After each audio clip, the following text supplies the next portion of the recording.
आज की कथा में हम आपको बताने जा रहे हैं नारियल की उत्पत्ति से जुड़ी पौराणिक कथा कि किस प्रकार नारियल का जन्म हुआ। हिंदू धर्म में नारियल का खास महत्व है। यह हर तरह की पूजा पाठ करने के लिए शुभ माना जाता है और पूजा करने के लिए नारियल की जरूरत होती है। आइए हम लिए चलते हैं आपको इस कथा की ओर।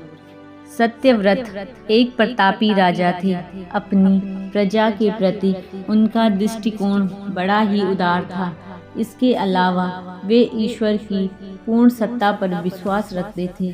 सत्यव्रत के पास सब कुछ था, फिर भी उनके मन में एक अधूरी इच्छा दबी हुई थी।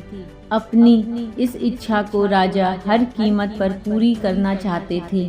राजा सत्यव्रत ने स्वर्ग लोक की सुंदरता की कई सारी कहानियां सुन रखी थी और वे सशरीर स्वर्ग जाना चाहते थे, लेकिन इसके लिए उन्हें कोई रास्ता नहीं सूझ रहा था।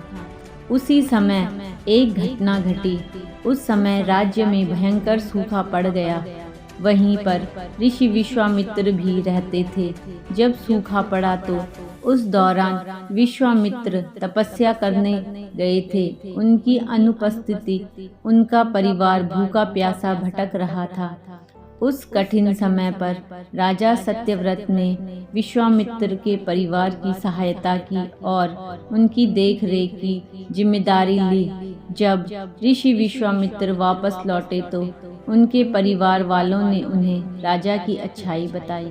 वे राजा से मिलने उनके दरबार पहुँचे और उनका धन्यवाद किया। शुक्रिया के रूप में ऋषि विश्वामित्र ने राजा को एक वर मांगने के लिए कहा। फिर राजा के मन में दबी इच्छा बाहर आ गई। उन्होंने कहा कि वे स्वर्ग लोक जाना चाहते हैं, तो क्या ऋषि विश्वामित्र अपनी शक्तियों का सहारा देकर उसके लिए स्वर्ग जाने का मार्ग बना सकते हैं। ऋषि विश्वामित्र को अपने तपोबल पर पूरा विश्वास था। उन्होंने हाँ कर दी। ऋषि विश्वामित्र ने अपने तपोबल से राजा सत्यव्रत के लिए स्वर्ग जाने का एक मार्ग बना दिया। राजा सत्यव्रत उस मार्ग पर चलते हुए जैसे ही स्वर्ग लोक पर पहुँचे ही थे कि स्वर्ग लोक के देवता इंद्र ने उन्हें नीचे की ओर धकेल दिया। धरती पर गिरते ही राजा ऋषि विश्वामित्र के पास पहुँचे और रोते हुए सारी घटना का वर्णन करने लगे। देवताओं के इस प्रकार के व्यवहार से ऋषि विश्वामित्र भी क्रोधित हो गए, परंतु अंत में स्वर्ग लोक के देवताओं से वार्तालाप करके आपसी सहमति से एक हल निकाला गया। इसके मुताबिक राजा सत्यव्रत के लिए अलग से एक स्वर्ग लोक का निर्माण करने का आदेश दिया गया। उस स्वर्ग लोक को पृथ्वी और असली स्वर्ग लोक बनाने पर सहमति बनी, जिससे न ही राजा को कोई परेशानी हो और न ही देवी देवताओं को किसी कठिनाई का सामना करना पड़े।